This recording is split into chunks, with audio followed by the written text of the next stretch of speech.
Un alchimiste raconte. C'est un grand honneur de vous avoir sur Terre d'amour, vraiment. Alors, vous êtes un alchimiste, un vrai, de vrai. Bah, j'espère, oui, je fais tout ce que je peux pour. Et ce soir, vous allez nous parler donc de ce nouveau livre, Un alchimiste raconte.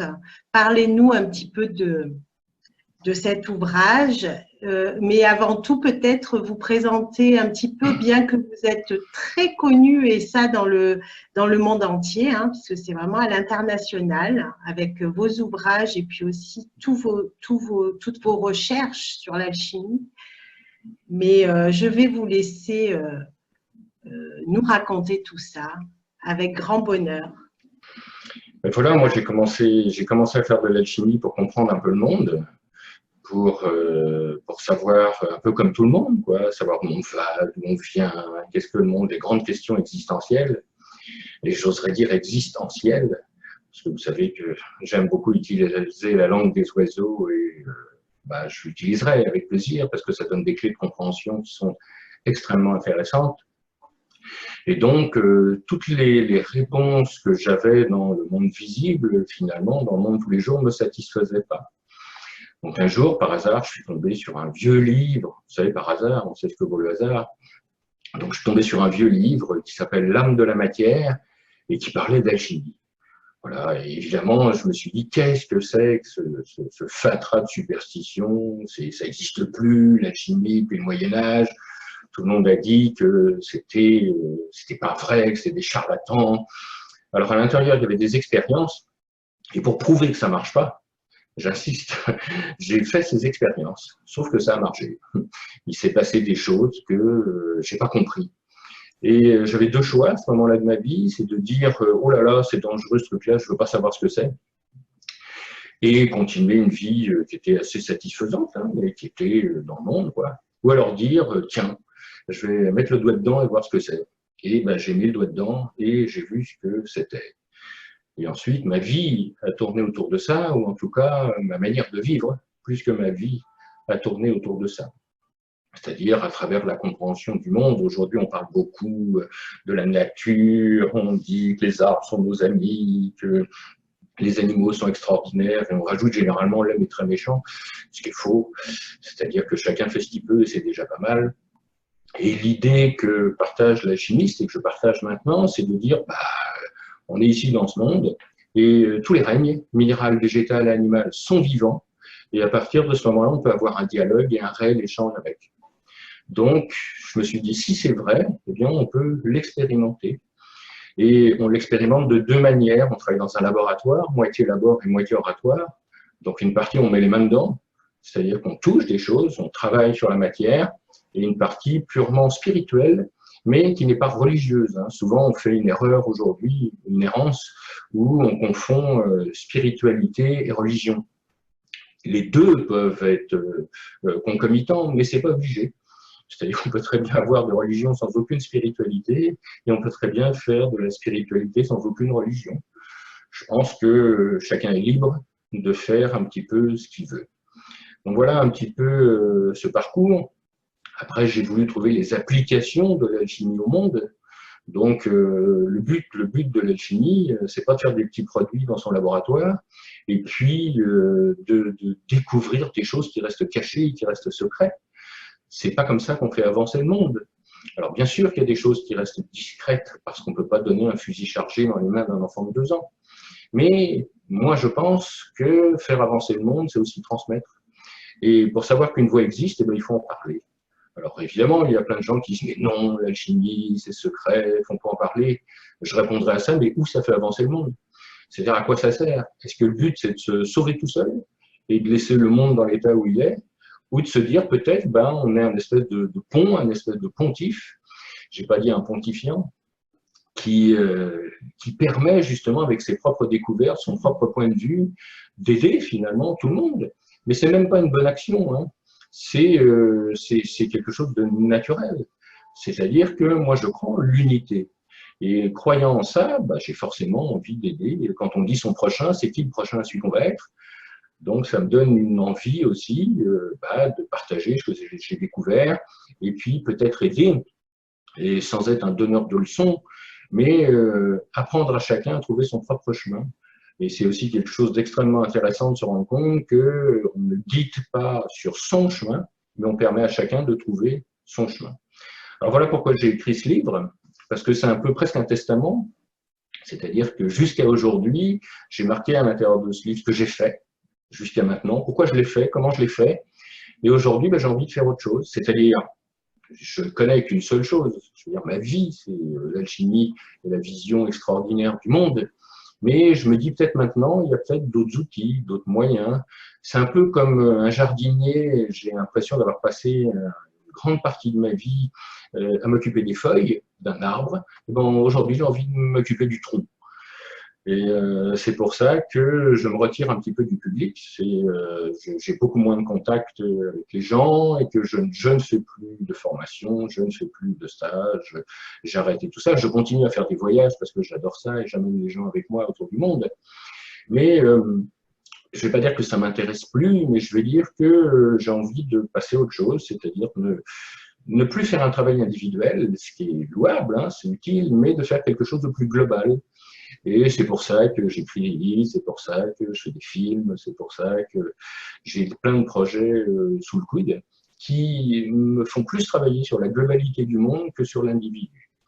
Alors ce livre pour moi est vraiment quelque chose d'important parce que j'ai mis des choses dedans extrêmement personnelles. J'avais envie, c'est-à-dire que je me suis dit, j'ai toujours plein de gens qui me posent des millions de questions, ce qui est complètement normal, hein. Et là, je me suis dit, plutôt que répondre individuellement, je vais faire un ouvrage dans lequel je vais essayer de répondre au plus grand nombre de questions, et j'oserais dire même les questions indiscrètes. C'est-à-dire, qu'est-ce qui m'a conduit là, des questions sur mon enfance, des questions… C'est pas de la psychanalyse de base, hein. J'ai passé une enfance heureuse, j'ai pas besoin d'exorciser un certain nombre de choses, mais il est vrai que on peut se poser la question, c'est est-ce qu'on se réveille le matin, on se dit, tiens, et si je devenais alchimiste? Et puis, comment on fait? Et puis, à partir de ça, maintenant, je suis détenteur d'une tradition et puis c'est moi qui transmets. C'est pas comme ça que ça se passe. Je veux dire, c'est pas vous qui choisissez la voie, c'est la voie qui vous choisit. Ça vous tombe dessus. Et on n'a pas forcément de choix. Hein. C'est-à-dire que on se retrouve…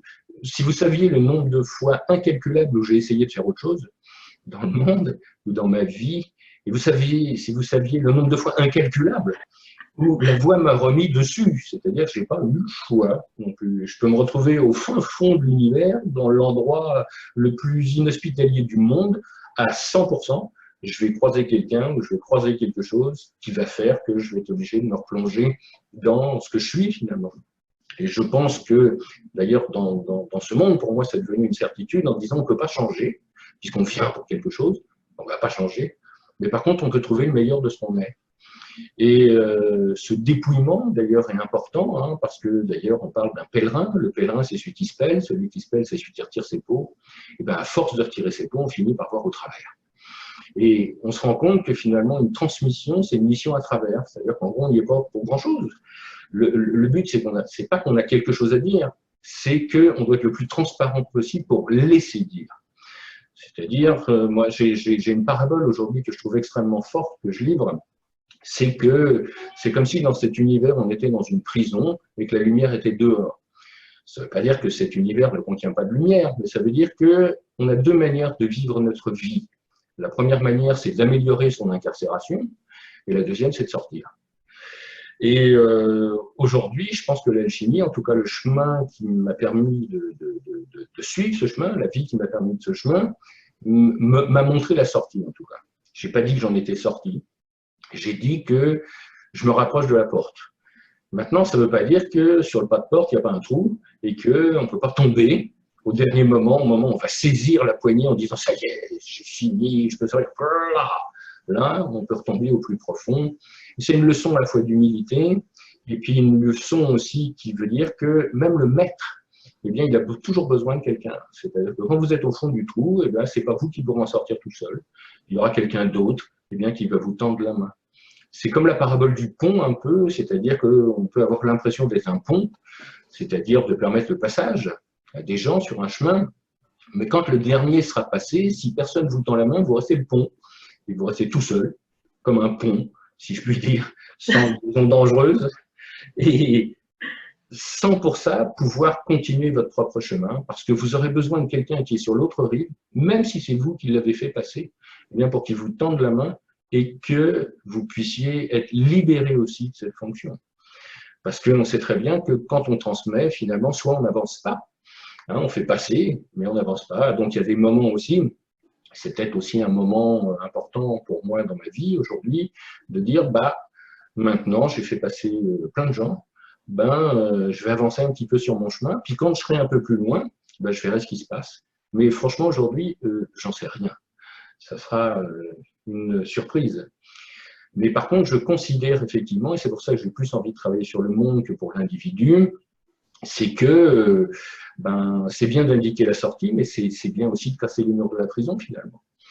Et que finalement, on ne préjuge pas de la qualité des prisonniers. Il faut savoir que quand on est enfermé depuis un moment, on a oublié même qu'il y a une sortie. Et puis on a peur du dehors aussi. Imaginez, vous êtes dans le plus sombre des cachots et on vous ouvre la lumière. Forcément, vous faites ça. Hein. Vous mettez les mains devant les yeux et vous ne pouvez pas supporter cette lumière. Et puis en plus, cette lumière vous éclaire, c'est-à-dire elle vous montre tel que vous êtes et non pas tel que vous vous imaginez. D'ailleurs, j'aime beaucoup ce terme quand on dit « Dieu a fait l'homme à son image ». Je pense absolument pas ça. Je pense que si Dieu existe, il a imaginé l'homme, mais il ne l'a pas fait à son image. Peut-être que ce Dieu est le premier prisonnier, c'est le premier qui s'est retrouvé à l'intérieur de la prison, il s'est retrouvé tout seul. Et peut-être que le Dieu créateur n'est pas celui qu'on pense. C'est peut-être le premier prisonnier et que nous ne sommes que des hypothèses dans sa tête de sortie de cette prison ou d'enfermement dans cette prison. Et c'est pour ça qu'enfer et enfermer, c'est le même mot. Et peut-être que la clé, c'est sortir de ces enfers-là.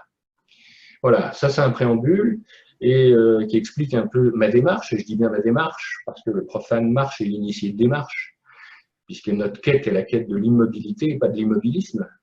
Et donc la quête du bonheur. Tant qu'on est à l'intérieur de la prison, on est dans les causes et les effets, dans le temps qui passe. D'ailleurs, on le voit bien dans l'acte de création. Le premier acte, c'est « il sépara la lumière des ténèbres, il y eut un début, il y eut une fin ». Donc, il y a le temps, l'espace et la matière. D'ailleurs, c'est très étrange qu'un Dieu créateur commence à fractionner, à séparer les choses. Et je vous rappelle que séparer, c'est le diable. Ce n'est pas le symbole qui rassemble. Alors, je veux froisser la foi ou la croyance de personne. Hein. Mais en tout cas, c'est une réflexion personnelle aujourd'hui où je me dis peut-être que ce monde a été créé par le premier prisonnier et que il a tapé sur les murs, cependant enfermé à l'intérieur, il s'est fait mal aux mains et c'est peut-être cette douleur, cette souffrance qui se répand dans le monde. Et peut-être qu'au lieu de juger la souffrance du prisonnier, eh bien, on doit avoir de la compassion et de se dire je reconnais ta souffrance, mais je te dis qu'il y a une sortie. Et je te promets, on pourrait dire, je te jure qu'il y a une sortie. Et que si ce premier Dieu créateur trouve la sortie, alors tout le monde est sauvé. Donc c'est plutôt une orientation à la fois philosophique aujourd'hui, qui correspond tout à fait au texte, hein, et qui permet justement, pour moi, en tout cas, de vivre ce monde en comprenant des tas de choses. En disant, on s'est tous posé la question quand on voit des scènes horribles dans ce monde, en se disant, mais comment c'est possible? Comment Dieu peut laisser faire ça? Je dis ça pour les croyants. Mais non seulement Dieu laisse faire ça, mais c'est lui qui a créé ça. Mais il faut s'entendre de quel Dieu on parle. C'est pas celui qui est dehors, c'est-à-dire celui de l'unité, celui de la lumière, mais c'est le premier prisonnier, c'est celui qui est enfermé à l'intérieur. C'est une de ses possibilités, c'est une des manifestations de sa propre souffrance, de son dépit. Et peut-être que l'idée, justement, c'est de comprendre sa souffrance sans dire que c'est le mal, mais de dire que c'est sa souffrance. On est sans arrêt en parlant de compassion. On a ça à la bouche à chaque seconde. Mais quelle plus grande compassion que de pardonner, c'est-à-dire de donner une part. D'ailleurs, il est marqué aussi dans les textes qu'à la fin des temps, même Satan reviendra dans l'unité. Ça veut dire que tant qu'il y a du temps, eh bien, parce qu'à la fin des temps, ça ne veut pas dire dans longtemps, ça veut juste dire quand il n'y aura pas de temps. Donc ça veut dire que tant qu'on est dans le temps, on est dans les causes et les effets, on est dans les raisons. Alors que quand on n'est plus dans le temps, eh bien, on est heureux sans raison. D'ailleurs, le bonheur, c'est la bonheur, c'est le moment présent. Et finalement, notre quête, c'est la quête du présent, et non pas la quête de la chronologie. C'est-à-dire que notre mental fonctionne d'une manière chronologique, c'est-à-dire avec la logique du temps. Mais vous remarquerez qu'à chaque fois que vous vivez un moment de bonheur, je ne dis pas un moment de plaisir, vous êtes toujours immobile, silencieux et aligné. Les émotions vous agitent, l'amour vous rend immobile. Alors, vérité, unité, amour, pour moi, tout ça, c'est des mots différents pour parler de la même chose. C'est justement, j'ai trouvé la fenêtre de la maison, voir la sortie pour les plus chanceux, et je vois ce qu'il y a dehors. Et étant éclairé par cette lumière qui est au dehors, eh ben, ça me rend forcément immobile, puisque cette lumière n'est pas en mouvement. Elle m'éclaire. Alors la contrepartie de ça, c'est qu'elle m'éclaire tel que je suis, et pas tel que je parais. Si moi, dans ma prison, j'étais dans un fauteuil extrêmement confortable, il ne faut pas oublier que dans ma prison, je suis dans le noir, je ne vois rien, et que cette lumière m'éclaire, eh ben, je peux me rendre compte que je suis assis sur un tas d'ordures. C'est très confortable, finalement. Et ça ne me fait pas forcément plaisir de dire j'ai passé ma vie au milieu d'un tas d'ordures. Et j'ai deux possibilités. La première, c'est d'éteindre la lumière et de réimaginer que pas du tout, ce n'était pas un tas d'ordures, mais c'est un fauteuil confortable. Et la deuxième, c'est de dire, OK, c'est bien un tas d'ordures, et je me vois tel que je suis, mais ça n'a pas d'importance parce que finalement, je ne veux pas rester là puisque je suis dans une prison, et ça va me donner une bonne raison d'en sortir. Voilà. C'est extraordinaire. Donc, tout à l'heure, on va laisser un petit peu des questions, s'il y a des questions qui viennent. Mais moi, celle qui me vient, si vous permettez, Patrick, c'est, vous avez dû le raconter dans ce livre, mais quelle est l'expérience qui vous a le plus émerveillé dans vos pratiques alchimiques? C'est presque un pléonasme. Je veux dire, pratique alchimique, c'est un mot alchimique. Vous savez, on pourrait dire, quelle est la chose qui vous a le plus étonné pour moi? C'est le monde. On est sans arrêt en train de nous dire, mais ce monde est affreux, mais vous allez tous mourir, il y a des bombes atomiques partout, il y a des maladies, mais globalement, ce monde est juste extraordinaire. Quand même.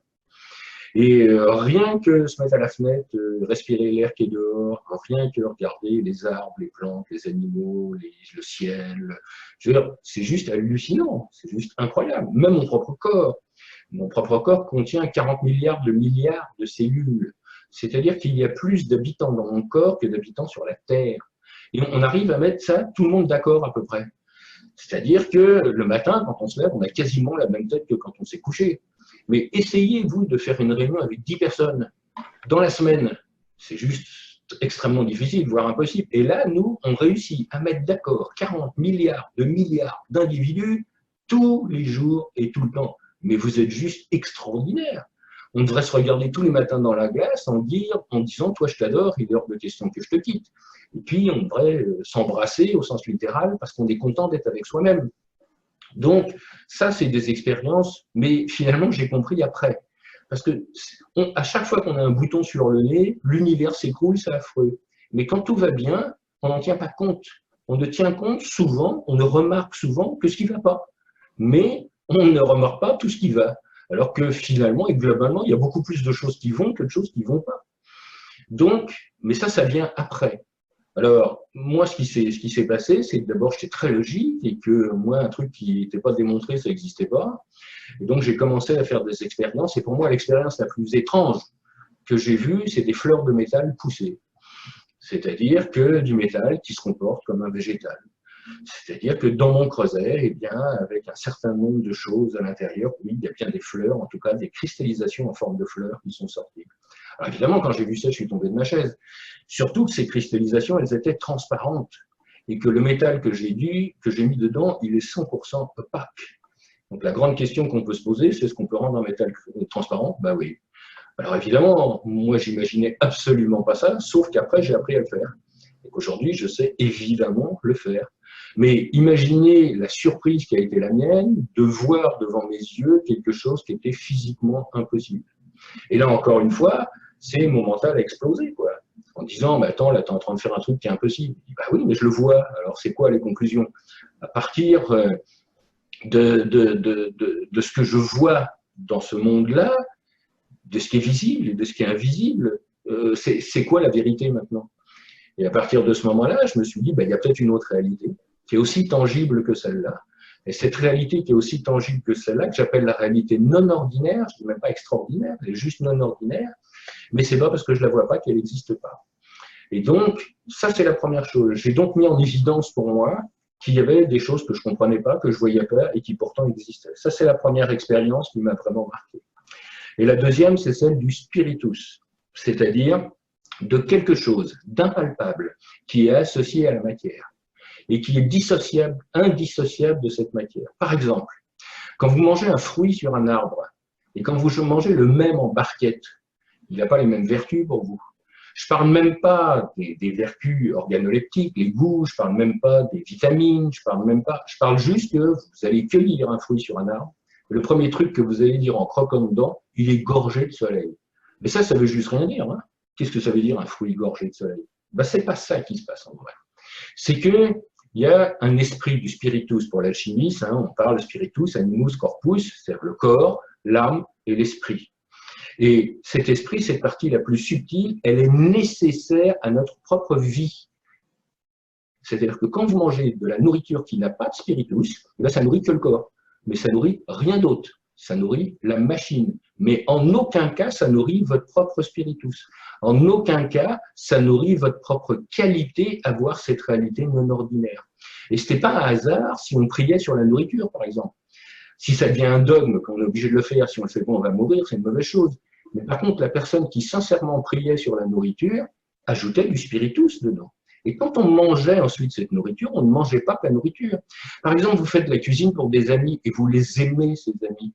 Mais vous allez mettre à l'intérieur bien plus que la nourriture que vous allez faire. Et ce bien plus-là, c'est ça qui va réellement nourrir ce qui est plus important.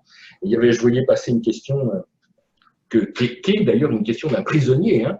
C'est-à-dire qui pose comme question, ok, c'est bien beau tout ça, mais d'un point de vue pratique, comment on fait pour sortir de la prison?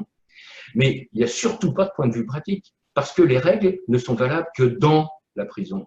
Et on va inventer des règles pour sortir des règles. Non, ça ne marchera pas. C'est-à-dire c'est pour ça qu'on fera comment dirais-je, un chemin, si je puis dire, initiatique, qui progressivement va faire qu'on va se détacher des règles de l'intérieur. C'est-à-dire que dans un premier temps, ça va être purement intellectuel, puis après, il va se passer des choses que vous ne comprenez pas. Et tant mieux, parce que si vous ne les comprenez pas, il va se passer quelque chose. On va se dépouiller justement de ça. Alors ça peut être n'importe quoi.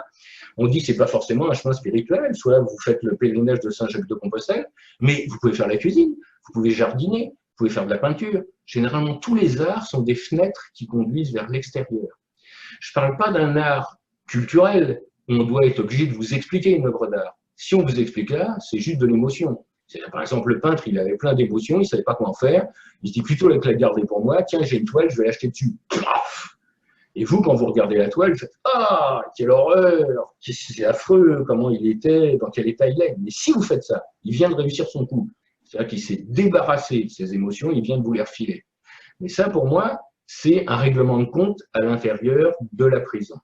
Par contre, si vous regardez une œuvre d'art, on n'a pas besoin de vous l'expliquer, mais qu'elle vous rend immobile, silencieux et aligné. C'est-à-dire, vous regardez, vous avez les bras qui tombent, la mâchoire qui tombe, et vous faites « Waouh !» Et bien, ça y est, vous commencez à regarder dehors. Et on peut dire que maintenant, vous avez une idée d'où est dehors. Quel est le chemin? Et là, maintenant, vous pouvez vous mettre en marche.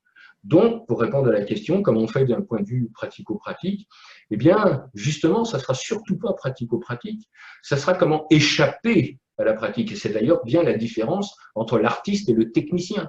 Le technicien, il va utiliser des techniques, des méthodes, alors que l'artiste, il ne sait pas ce qui lui arrive.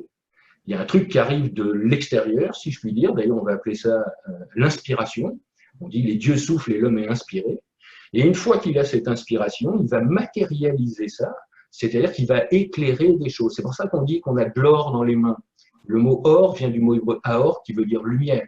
Et entre parenthèses, la lettre du milieu, le vav, se prononce ou aussi, et c'est aour, et on a confondu ça, on l'appelle l'amour. Donc finalement, le mot amour et le mot lumière et le mot or, c'est le même mot, mais il est prononcé de manière différente. Mais quand je parle de l'or ici, je ne parle pas du côté pécuniaire, je parle de l'aor, de la lumière. Et souvent, l'alchimiste, on a dit, il va transmuter le plomb en or. Oui, mais en aor. C'est-à-dire que le but, c'est de transmuter et non pas transformer, parce que transformer, c'est prendre une matière pour faire une autre matière, alors que transmuter, c'est prendre une matière et la faire disparaître. Mais ça veut dire quoi, faire disparaître une matière? Ça veut dire la faire sortir de la prison. Ça veut dire quoi, transformer une matière? Ça veut dire la déplacer dans la prison. Alors, vous voyez bien que la différence, pour les alchimistes, est très, très forte, puisqu'on va faire ce phénomène de transmutation. Alors, quand on est un mauvais mystique, on ne le fera pas dans son corps, on le fera à l'extérieur. Donc l'alchimiste, il va aller chercher sa matière première avec ses pieds. Donc le pèlerinage qu'il va faire va déjà le mettre face à lui-même. Je pense par exemple au pèlerinage de Saint-Jacques-de-Compostelle, où on imagine que c'est des bisounours, et que c'est extraordinaire, et que ça va être merveilleux, et qu'on va rencontrer que des gens sympathiques, et qu'on va trouver la lumière. Non. La première chose qui vous rappelle à lui, c'est vos pieds, parce que votre sac à dos. C'est-à-dire que vous avez mis dans votre sac à dos toutes les choses dont vous avez peur, et donc c'est gros. Hein. Et puis vous avez mal partout. Et puis au bout de 2 heures, vous regrettez d'être là. Et c'est la pression des autres qui font que je vais continuer. Mais cette illumination, elle vient beaucoup plus tard. C'est-à-dire quand vous avez vidé votre sac, à tous les sens du terme, parce que vous vous en voulez d'avoir mal quelque part, d'être parti, pourquoi vous avez fait ça, qu'est-ce que vous avez raconté à tout le monde, c'est pas si bien que ça. Et puis, toutes les choses auxquelles vous tenez, c'est vous qui les portez dans le dos. Hein. Donc très vite, on dégage. Hein. Et puis finalement, au bout du chemin, on se rend compte qu'on a besoin de ce qu'on a sur nous, un change, 2 paires de chaussettes et de la pommade pour les pieds. Et on n'est pas du tout mystique, hein, on n'est pas du tout métaphysique. Et maintenant qu'on s'est détaché de ça, c'est-à-dire de tout ce qui nous maintenait à l'intérieur de la prison, on peut entrevoir la sortie. Mais ça ne veut pas dire qu'on va sortir. Donc finalement, c'est un vrai détachement, mais ce n'est pas un détachement non plus de l'intérieur de la prison. Si j'imaginais l'intérieur de la prison, je dirais, il faut vous priver de ça, il faut vous habiller en blanc, il faut vous laisser pousser une queue de cheval, il faut brûler de l'encens. Mais tout ça, c'est des règles de l'intérieur de la prison. Ça. Ce qu'on cherche, c'est au-delà. Parce qu'on peut très bien être enfermé dans la prison de l'ésotérisme. Finalement, on n'est jamais sorti. C'est-à-dire qu'on invente d'autres règles qui répondent à nos peurs, qui répondent à nos besoins et qui nous permettent de ne pas agir. Par exemple, si vous vous dites, moi, pour aller aux toilettes, il faut que je tire les anges pour savoir si je dois aller aux toilettes entre 13h45 ou 14h12, vous êtes en prison. Vous n'êtes pas sorti du tout. La question, c'est, pour moi, les voies initiatiques, ça doit être des choses qui vous libèrent, et pas des choses qui vous enferment. Regardez, quand vous avez un problème, vous dites, j'aimerais bien en sortir, ce qui prouve bien que vous êtes enfermé. Et d'ailleurs, vous avez les agences de voyage, qu'est-ce qu'elles vous offrent de l'évasion? Ce qui prouve bien, encore une fois de plus, que vous êtes enfermé. À l'intérieur de la prison, on a des chaînes, mais on n'en a pas souvent conscience, parce qu'elles nous rassurent aussi, ces chaînes. Se déchaîner, justement, c'est aussi, j'allais dire de manière un peu triviale, mais je le dis quand même, c'est se mettre à poil. C'est-à-dire accepter, mais sans jugement. Et surtout sans le fait que ce soit une bonne action. Une bonne action, c'est j'étais très gentil aujourd'hui, donc les dieux vont être aimables avec moi. C'est pas du tout ça, une bonne action. Ce qui nous intéresse, une bonne action, c'est vous êtes bon sans aucun retour. Et vous ne cherchez pas de retour. Et la bonté, c'est pas de vous maintenir en prison, mais c'est de vous aider à sortir. Voilà, petite respiration. C'est passionnant. Et manger de la viande au niveau spiritus, il y a une question là. Oui, j'entends bien. Alors, il y a des modes. C'est-à-dire que, bon, je ne vais pas venir. La mode, elle est où? C'est qu'aujourd'hui, justement, on ne sait pas comment se nourrir de spiritus. Donc, au lieu de mettre du spiritus dans les choses, on retire de la matière. On fait le contraire.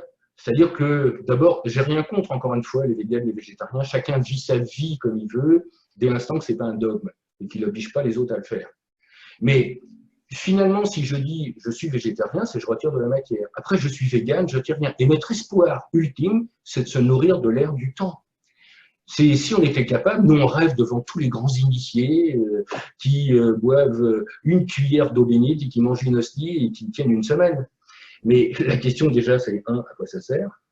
2, si je fais ça, c'est que je suis capable d'avoir de l'énergie autrement, parce que sinon je serais mort. Mais si je ne suis pas capable d'avoir de l'énergie autrement, je m'aperçois aujourd'hui, encore une fois, entendez mes propos, je respecte les gens qui sont véganes, qui sont végétariens, qui font ce qu'ils veulent, mais s'ils sont carencés de partout, qui sont obligés de prendre des tas de produits pour pouvoir survivre, est-ce vraiment nécessaire? Donc ça, c'était pour parler de ça. Et je reviens donc à la viande.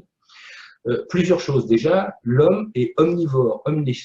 Ça veut dire que sinon on a réussi sur cette terre-là, c'est parce qu'on est capable de manger de tout.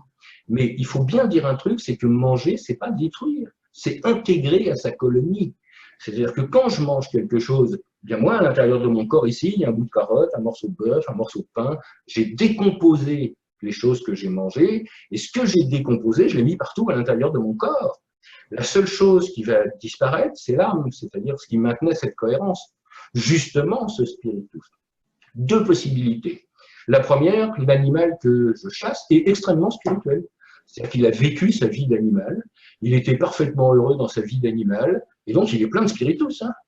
Et moi, je m'approche de lui discrètement, sans lui faire mal, sans le surprendre, voir si je suis capable de lui expliquer. C'est ce que les Indiens d'Amérique font, hein, faisaient, en disant, bah voilà, écoute, toi, tu es un cerf, bah, j'ai besoin absolument de toi pour nourrir ma famille, pour me faire un arc, pour me faire des chaussures, pour me faire… Et je te remercie pour ce sacrifice.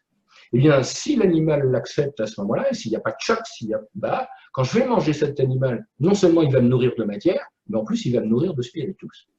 Donc, on ne peut pas dire manger les animaux, c'est très très méchant. Par exemple, quand un lion mange une gazelle, il ne se pose pas la question, hein, il ne négocie pas. La seule chose qui est complètement discutable, c'est les animaux qui souffrent. C'est-à-dire le but d'un animal, si toute sa vie c'est d'être élevé pour finir dans notre assiette, c'est sûr qu'il va faire du souffre, il va faire de la souffrance. Et c'est sûr que quand je vais manger cet animal-là, je vais manger le soufre qui va avec. Donc évidemment, ce sera mauvais pour moi parce que ce soufre, il faudra que j'en fasse quelque chose. Alors, il y a encore un hiatus, c'est-à-dire supposons que je tombe sur un animal qui a souffert et qui est plein de soufre. Et que moi, j'ai fait un chemin qui m'a rendu suffisamment transparent. Eh bien, en mangeant cet animal, c'est moi qui vais récupérer son soufre, mais son soufre, je saurais quoi en faire. Je saurais quoi, comment le transmuter, comment le distiller. Et ce qui veut dire qu'en mangeant cet animal, je viens de le sauver. C'est-à-dire que tout le soufre qu'il avait, j'ai volontairement accepté de le prendre pour pouvoir le distiller. Alors, vous voyez, c'est pas simple comme réponse. Il y a plein de choses différentes. Ça dépend de la qualité de l'animal, ça dépend de qui mange l'animal, ça dépend avec quelle intention on mange l'animal. Donc, ça dépend de tas de facteurs. Et là, il y a une question qui dit, oui, mais qui est capable de faire ça? Eh bien, tout le monde est capable de faire ça, mais chacun va le faire à son échelle. C'est-à-dire que chacun va le faire avec ce qu'il peut faire. C'est-à-dire que s'il se rend compte, s'il mange quelque chose, on va le sentir, c'est-à-dire votre corps, il a une espèce de trop-plein de soufre, un trop-plein d'émotions. Alors évidemment, c'est les émotions, c'est-à-dire je me mets en colère, c'est-à-dire, mais il y a deux choses aussi qui sont thermiques ou dynamiques. C'est-à-dire, l'énergie n'a que deux manières de se dissiper, ça bouge ou ça chauffe. Et le soufre aussi est une énergie. Donc, si je mange un animal plein de soufre, bah, évidemment, je risque de m'agiter, de devenir tout rouge, d'avoir des suées, d'avoir des choses comme ça. Donc, l'idée, c'est quelle quantité de soufre je suis capable d'absorber. Eh bien, vous avez un trop-plein, et le trop-plein, c'est le nez. Alors, ça va se voir comment. Vous avez déjà fait l'expérience, vous vous mettez à table, vous mangez, et puis tout d'un coup, votre nez est plein. Et là, généralement, ce qu'on fait, c'est on se mouche, puis on continue à manger. Bon, on a tort. Ça veut dire que si votre nez est plein, ça veut dire que le corps, il est plein, il est saturé. Ou que les aliments que vous mangez, eh bien, ils sont trop pleins de soufre pour vous. Alors, évidemment, nous, on n'en tient pas compte, on se mouche, mais c'est le nez, ça va être le trop plein. C'est-à-dire qu'il va nous montrer à chaque fois, c'est là que rentre le souffle, et le soufre, c'est pas un hasard si ces mots sont si proches. D'ailleurs, quand on veut éliminer du soufre, c'est-à-dire de l'émotion intérieure, on utilisera le souffle. Et naturellement, un enfant, vous lui dites un truc qui ne lui plaît pas, qu'est-ce qu'il fait? Il vous regarde et il fait… Ça veut dire qu'il vient d'utiliser son souffle pour éliminer son soufre. Alors évidemment, ce souffle, il arrive vers vous, et ça vous énerve quand il vous fait ça. C'est normal parce qu'il vient de vous donner cette énergie. Et là, il y a deux manières de s'en débarrasser, thermique ou dynamique. Soit vous devenez tout rouge et vous avez chaud, soit vous lui mettez une claque. C'est-à-dire, je lui rends le soufre. Alors lui, qu'est-ce qu'il fait? Ben, il crie, parce que maintenant qu'il a cette claque, on lui a rendu le soufre, et lui, thermique ou dynamique, il va trépigner, c'est-à-dire que cette énergie, il va falloir qu'il la dissipe avec son corps. Et moi, maintenant que j'ai plus d'énergie, je vais m'excuser, mais je ne peux le faire que parce que j'ai plus de soufre. Il faut savoir que cette énergie, cette souffrance, elle se déplace dans notre monde comme une onde, d'une manière sinusoïdale. Par exemple, à chaque fois que vous avez une émotion, vous rigolez, par exemple, ça va faire si vous pleurez, vous faites toujours sinusoïdal. Et par exemple, vous allez au spectacle, le spectacle vous plaît, ça veut dire que ça vous fait faire plein d'émotions. Il y a deux choses. Soit c'est un spectacle qui vous fait voir la lumière, et quand c'est terminé, vous êtes figé. C'est-à-dire que la salle est silencieuse, il n'y a plus personne qui bouge. Vous êtes ailleurs, vous êtes dans autre chose. Et puis le mental, il se réveille au fond, il se dit hey, qu'est-ce qui se passe là? Et là, lui, il transmute ça, ce moment de grâce, en agitation. Donc il se lève et il applaudit. Mais applaudir, c'est renvoyer une énergie sinusoïdale. Alors les gens qui sont, si c'est du spectacle, et les gens qui sont sur la scène, qu'est-ce qu'ils font? Ben, ils saluent. Mais saluer, c'est bien une énergie sinusoïdale qui nous renvoie. Et nous, on applaudit, et on se renvoie ça comme ça, jusqu'à ce qu'on soit tous épuisés. Et quand on est épuisé, chacun peut rentrer chez soi. Et si ça ne vous plaît pas, c'est pareil, vous balancez des tomates. Mais les tomates que vous allez faire, c'est une manière de retransférer ce soufre qu'on va avoir. Donc, à la question, est-ce qu'on peut manger de la viande? Ma réponse pour moi est oui, sans aucun doute. Après, ça dépend des circonstances, ça dépend qui vous êtes. Et en plus, il faut s'écouter, il faut écouter son corps. C'est-à-dire que notre corps est une entité à part de notre esprit. C'est deux choses. C'est comme un couple cheval-cavalier. Et si le cheval n'est pas heureux, ben, il ne vous amènera pas où vous voulez aller. Si le cheval est satisfait et uniquement le cheval, ben, ça ne marchera pas non plus. Donc il va falloir qu'il y ait un échange entre le cavalier et le cheval. Je satisfais ce cheval, mais ce cheval m'amène où j'ai envie d'aller. Finalement, c'est ça la maîtrise. La maîtrise, nous on dit maîtriser quelque chose ou maîtriser quelqu'un, c'est l'enfermer, c'est l'attacher. C'est pas ça la maîtrise. C'est la cohabitation pacifique des contraires.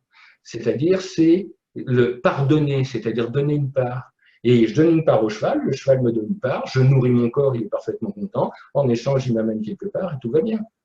Il y a aussi la question, est-ce qu'on doit utiliser ses sens, hein? Non, moi je deviens un grand mystique, donc je touche plus à rien, je mange plus, je mets de l'eau blanc, je vais dans le désert, je bouffe des sauterelles. Non, évidemment non. Les sens sont les points d'entrée de l'être, mais ça ne doit pas être le but. Parce que si mes sens ne sont que le but, je satisfais que le cheval. Mais par contre, si je le satisfais pas du tout, eh ben, il m'amènera nulle part non plus. Donc vous voyez que c'est pour ça qu'on parlera, nous, beaucoup en alchimie de la voie du milieu. Ni bien, ni mal, mais juste. Et la clé, c'est comment trouver cette justesse. Je ne vais pas parler de cette justice, parce que la justice, elle est morale. Ça, c'est pas du tout moral. Et que si vous mangez de la viande et que vous êtes heureux comme ça, merveilleux. Si vous n'en mangez pas et que vous êtes heureux comme ça, merveilleux. Parce qu'on a quand même un drôle de rapport avec la nourriture aujourd'hui. Vous avez remarqué, quand vous allez au restaurant, quand vous regardez le menu, en réalité, ce n'est pas le menu que vous regardez, c'est une ordonnance. Hein. Vous ne mangez pas parce que ça vous plaît, mais parce que c'est bon ou parce que c'est pas bon. Mais on marche juste un peu sur la tête quand même. Hein, et vous n'êtes pas obligé de vous goinfrer tout le temps, c'est les excès dans chaque chose qui sont nocifs. Mais si ça vous fait plaisir, si c'est convivial de faire des choses avec des gens et de partager un repas, je veux dire, pourquoi s'en priver et pourquoi juger l'autre en disant « Ah, comment tu peux manger ça?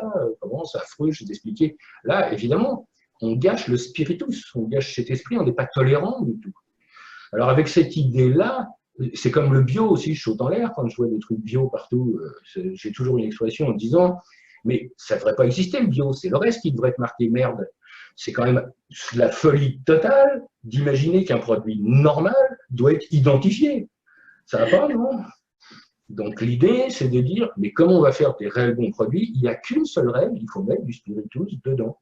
C'est-à-dire le paysan qui cultive ses fruits avec son esprit et qui est heureux de le faire et qui a un contact avec la terre, c'est pas parce que le produit est bon, parce qu'il a un contact avec la terre. Oui, bien sûr, mais c'est pas suffisant. Il y a aussi l'esprit.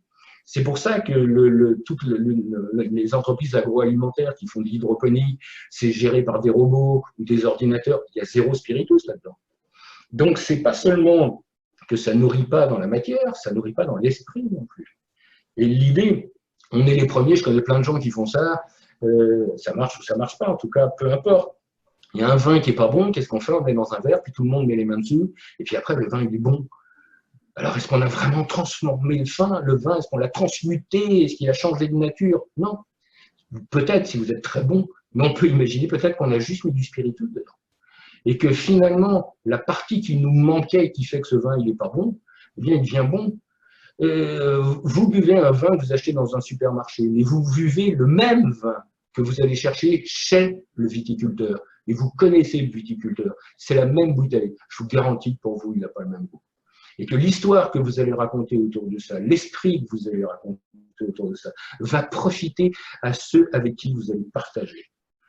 Donc, il n'y a pas que la matière. Et ça, c'est vraiment l'art de l'alchimie. Et j'insiste en disant que l'alchimie n'est pas une science, mais un art. D'ailleurs, l'alchimie s'appelle le grand art, pas la grande technique, ni la grande méthode. Et ce qu'on cherche, c'est une pierre philosophale, pas une pierre technique. Donc, à partir de ce moment-là, même si on part de matière, à un moment, on la lâche pour passer dans l'esprit. La pierre philosophale, c'est associé au cœur aussi, à l'alchimie du cœur, n'est-ce pas? Non, pas vraiment. La pierre philosophale, c'est associé à rien. C'est-à-dire, c'est quoi une pierre philosophale? C'est un trou dans le mur de la prison, en gros. C'est-à-dire, c'est dès l'instant que la lumière de l'extérieur rentre dans la prison, elle se voile. Nous, il y a plein de voiles autour de nous. Et d'ailleurs, heureusement, parce que si elle ne se voilait pas, on ne pourrait pas la voir. On ne voit les choses autour de nous que parce qu'elles sont voilées. Et c'est pour ça d'ailleurs que quand on cherche le cœur des choses, on les dévoile. Et qu'un secret, il n'est jamais trouvé, mais il est percé. Et à force de retirer les voiles, finalement, la pierre philosophale, c'est quoi? C'est une matière dont il reste un seul voile. Mais ça veut dire qu'on voit la lumière à travers, mais on voit encore sa forme. Et la dernière étape, c'est de retirer ce dernier voile. Mais dans la prison, on ne peut pas retirer ce dernier voile. Donc, la seule manière, c'est de sortir. Et ça veut dire que la pierre philosophale, c'est une fenêtre un peu. C'est une porte entre l'intérieur et l'extérieur. Et c'est en ça que ça ressemble beaucoup au Graal. D'ailleurs, si je prends le mot Graal, la racine Gal, qui veut dire pierre, et Al, qui veut dire au-dessus, donc c'est la lumière au-dessus de la pierre. Et c'est pour ça que jamais personne n'a pu ramener le Graal. Parce que c'est une porte. On ne peut pas la ramener, la porte. Et si la porte, vous la ramenez chez vous, elle ne conduit plus nulle part. Donc l'idée, c'est de dire, bah, je vais pouvoir traverser, je vais pouvoir être transparent. Celui qui est transparent, c'est celui qui traverse les apparences. Et c'est celui qui n'a plus besoin de ses parents. Alors, ses parents, vous l'entendez comme vous voulez. Est-ce que c'est ses parents? Est-ce que c'est ses parents? Peu importe. On pourrait jouer beaucoup sur les mots, le rapport qu'on a avec les parents, avec le père, la mère, des choses comme ça. Mais cette pierre philosophale qui part de la matière, c'est-à-dire que fait l'homme quand il fabrique une pierre philosophale? Il fabrique une coupe, il fabrique un réceptacle. Et une fois qu'il a fait ce réceptacle, eh ben, il le met dehors. Et s'il le met dehors, et que tout marche bien, c'est-à-dire si le réceptacle n'est pas plein de trous, eh ben, la lumière qui est à l'extérieur va rester dans la coupe. Et quand on va ramener cette coupe avec la lumière à l'intérieur, c'est ça, la pierre philosophale. Donc, moi, je pensais que c'était de l'alchimie. Alors, on parle beaucoup d'alchimie intérieure, Alors, je vais y venir. Cœur, de l'amour, Oui, oui. et que la pierre philosophale, c'était ça, et puis que le Graal, c'était associé aussi à une coupe, plus la coupe du cœur. Alors, je vous dis ce que je pense, je parle avec mon cœur. On raconte souvent n'importe quoi. Pourquoi on raconte n'importe quoi? Déjà, moi, j'aimerais bien à chaque fois, quand on me raconte un truc, et cette pierre, elle guérit ça, et machin, c'est quoi la source? C'est qui a dit ça? C'est souvent l'homme qui a vu l'ours et qui a pas eu peur, et que finalement, la source, à l'origine, on n'a pas la moindre idée de ce que ça peut être. Ça peut être n'importe qui se réveille un matin, puis qui fait pouf pouf, tiens, on dirait que ça serait comme ça maintenant. Des fois, ça peut être vrai, des fois, les gens peuvent être inspirés par quelque chose. Mais bien souvent, c'est, j'ai lu un bouquin, machin, il a dit que, mais en gros, vous faites un chèque en blanc, quoi. C'est-à-dire que si vous dites, tiens, il y a un rituel, il faut faire ça, cette pierre, elle fait ça, et si vous le faites, et que vous n'avez pas la moindre idée de la source, de qui l'a fait, de pourquoi, est-ce que ça marche ou pas, c'est un chèque en blanc que vous faites. Hein. C'est-à-dire, tant mieux, vous faites confiance, merveilleux, hein, mais avec tous les risques que ça comporte. Hein. Donc, l'idée, c'est de dire, c'est quoi la source et comment on va remonter les choses. Alors nous, de l'amour, de l'enfant intérieur, du cœur, de la coupe, on en a plein la bouche, mais on n'a pas la moindre idée de ce que ça peut être. Hein. Pourquoi? Parce qu'en gros, on est toujours dans la prison. Et dans la prison, il nous faut des règles. Et il faut qu'on suive ces règles. Il faut qu'on ait du savoir-faire à l'intérieur de cette prison. Et surtout, on est dans la civilisation de la réponse satisfaisante, même si elle est fausse. On se fout finalement de la véracité de la réponse, dès l'instant que ça colle à mes peurs, à mes désirs, à autre chose, un certain nombre de choses qui finalement ne prouvent pas du tout que c'est vrai. Donc, pour revenir à la voie du cœur, à la coupe. Alors, déjà, l'histoire de la coupe, c'est pas vrai. C'est Chrétien de Troyes qui invente ça au XIIIe siècle. Mais avant, quand on parlait du Graal, c'était pas une coupe, c'était une pierre. Et alors, lui, quand il veut expliquer ça à tout le monde, il veut dire, c'est une pierre qui contient quelque chose. Et évidemment, dès l'instant qu'il imagine une pierre qui contient quelque chose, c'est plus simple de le décrire comme une coupe, comme un contenant. D'ailleurs, le mot Graal, en hébreu, veut dire plat.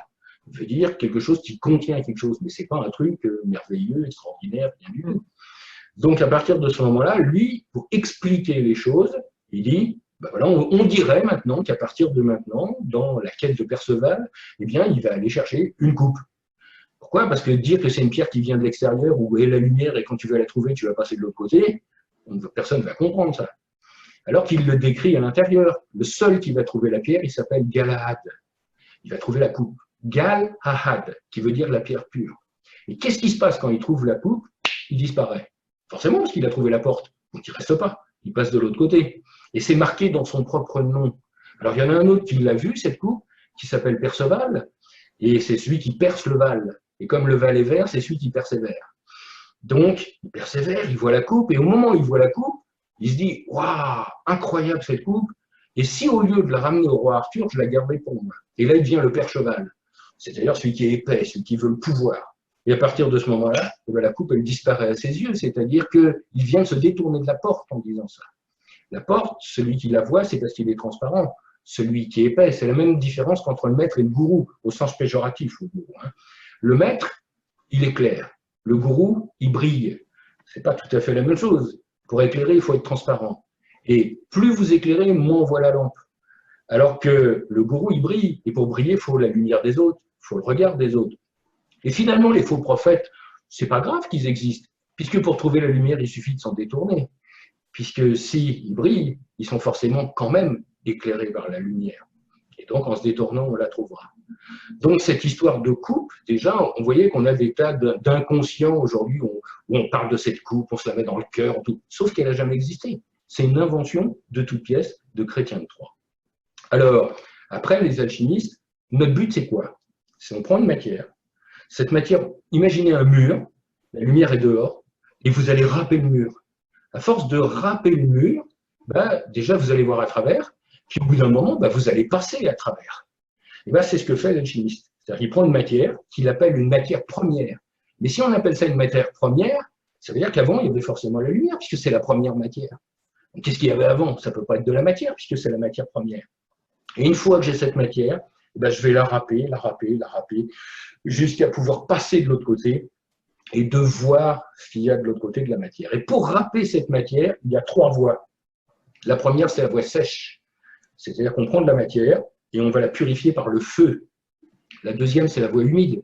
C'est-à-dire qu'on prend la matière et on va la purifier par l'eau. Et la troisième, celle qui plaît à tout le monde, c'est la voie royale.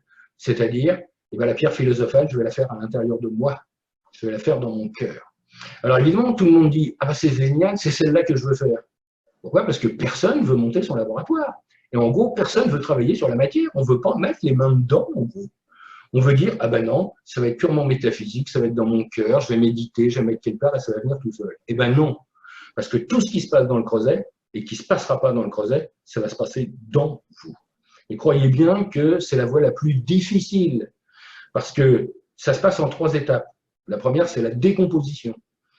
C'est pour trier le bon du mauvais. Vous savez, c'est comme une valise avec des chaussettes sales dedans puis du linge propre. Eh bien, la seule manière de faire, c'est de tout vider et puis de séparer le subtil de l'épais. Donc, la première chose, c'est la décomposition. Et quand on décompose une matière, elle perd sa forme, elle perd sa couleur, ça devient noir. Donc, comme ça perd sa forme, elle est volatilisée, et comme ça devient noir, on a pris le corbeau. Donc, le corbeau, qui est un volatile noir, est le symbole du premier œuvre, qui est la décomposition. Une fois que j'ai décomposé, j'ai tout mis à plat, je vais séparer le subtil de l'épais. Ça sera l'œuvre au blanc. C'est-à-dire que je prends mon linge propre et je le mets ensemble. Mais on s'aperçoit qu'en les mettant ensemble, ce n'est pas pour ça que c'est transparent. Par exemple, la poudre de diamant est noire. Alors que si je regarde chaque grain, il est parfaitement transparent. Parce que ce n'est pas tout de réussir de séparer le subtil de l'épais, il va falloir l'aligner après. C'est-à-dire que si je prends tous les grains de diamant et que je les aligne, là, ça devient blanc. Donc ça, c'est le deuxième œuvre, la purification et l'alignement.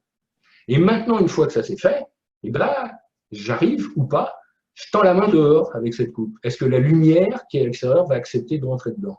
Et est-ce que ma coupe va être capable de la contenir? Si ça marche, ça devient rouge. Et c'est l'œuvre au rouge. Le troisième œuvre, le rébis ou le phénix, qui renaît de ses cendres. Alors, ça, c'est le mode d'emploi. On voit ça au laboratoire, mais en gros, il va falloir que vous fassiez ça dans votre corps. Et là, c'est une autre paire de manches. Parce qu'évidemment, on a aussi les 3 principes, le sel, le soufre, le mercure dont j'ai parlé tout à l'heure. Le sel, c'est votre corps physique, mécanique. Le soufre, c'est vos émotions. Et le mercure, c'est votre esprit qui est derrière. Donc l'idée, le premier travail pour purifier son corps, c'est de faire sortir son soufre. Et là, j'aime mieux vous dire que vous passez un peu à la casserole. C'est-à-dire que quand on va faire les exercices qu'il faut faire, tout le soufre que vous avez à l'intérieur du corps, il va sortir. Parce qu'il n'y a pas de génération spontanée. Ça ne va pas disparaître comme ça. Et comme il n'y a pas d'alternative, c'est ou dedans ou dehors, si ce n'est pas dedans, c'est dehors. Et souvent, quand ça sort, c'est violent, c'est puant, c'est toutes les choses que vous détestez, que vous avez cachées à l'intérieur, ben ça va sortir. Donc, c'est pas du tout confortable. Hein. Mais alors pas du tout, du tout. Généralement, on fait ça pendant 2 minutes, on fait pouf pouf, ça y est, j'ai fini, j'ai réussi. Mais non, on n'a pas réussi du tout. Alors que quand on le fait au creuset, c'est plus facile. Parce que quand je vais avoir des colères, je vais avoir des émotions, c'est mon métal qui va bouger, c'est lui qui va déborder, c'est lui qui va sentir mauvais, puis c'est pas moi. Alors que là, c'est moi, c'est à moi que ça va arriver tout ça. On imagine que ça va être très zen, très soft et très merveilleux à la fin, à la toute fin. Mais avant d'y arriver, c'est l'horreur totale. L'horreur au sens le malheur, c'est-à-dire pas le bonheur.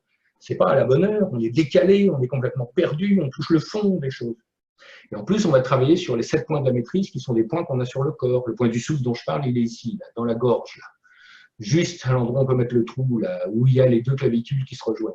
Vous voyez, si je vous le dis, le fait d'être en contact, tout de suite, vous avez la gorge qui se serre. Et si j'insistais un petit peu en appuyant dessus, vous aurez tendance à faire ça, on commence à déclencher le souffle. Vous voyez, c'est déjà pas agréable. On n'a rien fait là. Hein. On a juste appuyé un petit peu ici. Et là, on commence à déclencher le mécanisme de sortie du souffle. Après, on a le point du mercure, qui est à la pointe du sternum. Index majeur à pointe du sternum, on tourne dans le sens des aiguilles d'une montre. Vous voyez que ça sort chez vous. Regardez, vous voyez ce qui se passe chez vous? Bah, ça, c'est la conséquence de j'ai appuyé ici. Vous voyez, imaginez ça multiplié par 10 000. Vous voyez comme à quel point, et puis ça dure dans le temps aussi. Vous voyez à quel point ça peut ne pas être confortable du tout. Après, le point du souffle qui est le point du cœur. Après, faire descendre le souffle dans le cœur, c'est-à-dire comprendre ses émotions. Après, faire descendre tout ça dans le sacrum, c'est-à-dire le mettre dans le sel, dans ce qui fixe. Après, remonter maintenant, j'ai compris mes émotions, elles se sont comprises, c'est l'hermaphrodite, moitié Hermès et moitié Aphrodite. Je comprends l'autre. Mais maintenant, il va falloir que ces deux disparaissent, que ce soit l'androgyne, qu'il n'y ait plus de différence, qu'il y ait un seul. Et pour ça, il va falloir comprimer, comprimer, comprimer. Et puis ensuite, relâcher. Et là, c'est l'illumination, si ça marche. C'est ça la voie royale, en 7 points. 1, 2, 3, 4, 5, 6, 7. Ça, c'est la voie royale. Mais c'est le travail d'une vie, c'est aussi long qu'en laboratoire et souvent beaucoup plus difficile. Mais pour le profane, on imagine, bah ouais, mais j'aurais pas besoin de faire de laboratoire, j'aurais pas besoin d'aller chercher ma matière, on veut pas se confronter au monde, on veut pas mettre les mains dedans d'ailleurs. Et c'est pour ça qu'il y a aussi une voie sèche et une voie humide. La voie sèche s'adresse plus aux hommes et la voie humide s'adresse plus aux femmes. Parce qu'on n'est pas fait pareil, l'homme est soufre et la femme mercure, et par conséquent, on est complet en terre. On est complémentaires. Mais s'il y en a 2 qui font la même chose, il y en a un de trop. Donc, on ne fait pas la même chose. Et tant mieux. La femme est très spirituelle, elle va chercher le feu qui est en haut, elle l'amène dans le monde. L'homme, il récupère ce feu, il matérialise. Mais l'un n'existe pas sans l'autre. Et c'est pas du sexisme de dire qu'on n'est pas semblables. Je veux dire, les 2 natures existent, on ne va pas réinventer la roue, on peut l'imaginer, on peut croire que. Mais ça, c'est des règles dans la prison, ça. Mais l'idée, c'est de dire, si vous voulez sortir, eh ben, il vous faut sortir moitié souffle, moitié mercure. Il faut rassembler les 2, faire une noce. On dit une noce chimique, un mariage. Et puis quand c'est fait, c'est seulement dans cette nature-là que vous pourrez sortir. Sinon, il y aura toujours un bout qui ne sera pas sorti, puis qui vous retiendra à l'intérieur. Donc, oui, la voie royale, elle existe. Oui, c'est la voie des mystiques qui font de l'alchimie, et ça dépend aussi des cultures, hein, c'est-à-dire que les extrêmes orientaux, il y a une alchimie extrême orientale. Hein. Moi, je parle souvent de l'alchimie occidentale parce que c'est les symboles qu'on a sous les pieds, mais il y a une alchimie orientale, extrême orientale, africaine, australienne. Sur chaque continent, il y a des gens qui font la même chose. Alors, pas avec les mots, pas avec la même culture, pas sur le même chemin, mais qui conduisent au même endroit, ou plutôt au même envers. Parce que si à vous, je vous dis d'où vous venez et je vous dis de quel endroit vous arrivez, ça veut dire qu'il y a un envers. L'endroit, c'est dans la prison. L'envers, c'est dehors. Et notre quête, ce n'est pas la quête de l'endroit, mais c'est la quête de l'envers. Et là, ça nous donne la couleur, l'envers, la couleur verte. Et à chaque fois qu'on aura la couleur verte, c'est la connaissance des choses cachées, on trouvera ce qu'il y a dehors. C'est pour ça que tous les écrits dans lesquels on a quelque chose de vert, ça devrait nous attirer l'oreille. Les ménestrels, au début, dans le Nord, s'appellent les trous verts, les 3 fois verts. Les 3 fois verts nous donnent les 3 passages. Parce qu'on a besoin de 3 passages. On est matériel, spirituel, divin, minéral, végétal, animal. Donc, c'est 3 passages. C'est pour ça qu'on trépasse. Trépasser, c'est passer 3 fois, à condition de ne pas trébucher. Alors, Je regarde s'il y a des questions. Donc, il y a quelqu'un qui confirme dans la voie royale, il s'agit de rencontrer ce qui est inaccompli en soi, ce qui est noir. Vous êtes, Moi, je n'ai pas cette vision, c'est un peu trop judéo-chrétien pour moi, c'est un peu trop manichéen. On dit, et on a du blanc, et on a du noir, et on a du bon, et on a du mauvais. Et on fait ce qu'on peut. C'est-à-dire que si c'était si simple de trouver à l'intérieur, on a tous été le pire et le meilleur pour tout le monde. Donc, un coup, c'est pour ça que les extrêmes orientaux ont un avantage sur nous, c'est que le bien et le mal, ça n'existe pas. Les gentils et les méchants, ça n'existe pas. Ça dépend des circonstances. Un exemple, on parle toujours de bonne et de mauvaise énergie. Alors, on est dans une pièce, et puis dans cette pièce, il fait très très chaud. Et on se dit, comme il fait très très chaud, c'est très désagréable. C'est mauvais cette énergie. Alors, on ouvre la fenêtre, et dehors, il y a des gens qui ont froid, et qui reçoivent cet air chaud. Ils disent, c'est génial. Mais cet air, il est extraordinaire. C'est un don de Dieu. Mais qui a raison? Les deux ont raison. Mais ça veut dire que ce n'est pas l'énergie. Elle n'est ni bonne ni mauvaise. Ça va dépendre de ce qu'on va en faire. Ça dépend des circonstances. Donc, on n'est pas ni noir ni blanc à l'intérieur de nous. On fait ce qu'on peut. On est en permanence un mélange des deux. C'est-à-dire un mélange de celui qui sait qu'il va sortir et de celui qui a perdu tout espoir. Et qui dit, non, je vais rester enfermé en permanence. Et c'est ce combat des deux natures qu'on a à l'intérieur. Mais c'est ni sombre, ni clair, ni bon, ni mauvais. C'est une question de circonstances. Et parce que le fait de dire ça me culpabilise déjà. En disant, il faut que je retrouve mon mauvais côté, donc je vais chercher mon mauvais côté à l'intérieur. Mais vous n'en avez pas plus qu'un autre, un mauvais côté. L'idée, et c'est pour ça que l'alchimie était intéressante, et surtout l'alchimie opérative, c'est qu'on ne vous demande pas votre avis. C'est-à-dire vous faites des expériences, en aucun cas en vous disant « je travaille sur le bon côté, sur le mauvais côté, sur la bonne énergie ». Non, vous faites ce que vous avez à faire. Et par conséquent, il se passe des choses que vous ne maîtrisez pas. Et à aucun moment, vous vous dites « ah, j'ai avancé, ça c'est le mauvais côté, parce que nous, on investit, il faut qu'il y ait un retour ». Mais à contrario aussi, vous pouvez arriver au bout sans vous en rendre compte. Et c'est pour ça que je dis aussi que la voix ne répond jamais à vos questions, mais qu'elle fait qu'un jour, vous n'avez plus de questions. Les questions, elles sont dans la prison. Finalement, c'est les causes et les effets. Mais quand vous êtes à la porte, vous n'avez plus de questions. Et on peut dire que plus on a de questions, plus on est loin de la porte. Et les questions, c'est comme des valises. C'est-à-dire qu'il faut les poser. Mais une fois qu'on les a posées, il ne faut pas les reprendre. Parce que sinon, la question implique la question, qui implique la question, qui implique… On voit ça avec les enfants qui essayent de trouver leur territoire. Quand ils ont 7 ans, c'est-à-dire quand ils attrapent l'âge de raison, c'est-à-dire quand ils commencent à raisonner avec ce monde-là, mais ils posent plein de questions. Mais en gros, ils se foutent des réponses. L'idée, c'est juste de poser des questions. C'est-à-dire occuper l'espace comment dirais-je, à travers une cité, à travers des gens, à travers une famille, autre chose.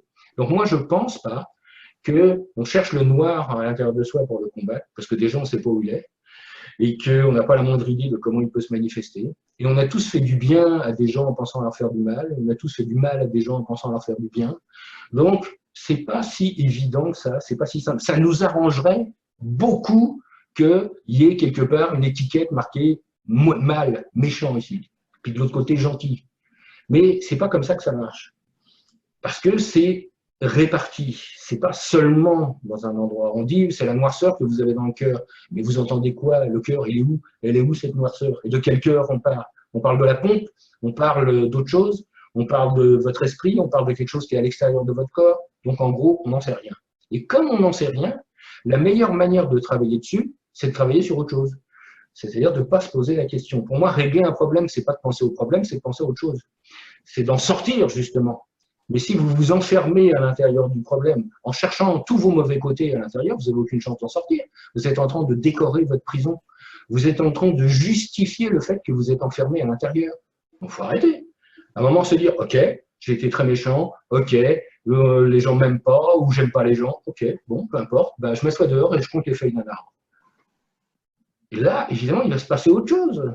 Et là, je serai plus… On a tous connu des gens qui sont très méchants, ou qui sont… Et puis, à un moment, il se passe un truc, soit on leur cause, soit il y a des circonstances qui font que, soit pendant quelques instants, soit pour toujours, les gens, paf, montrent une autre facette d'eux-mêmes.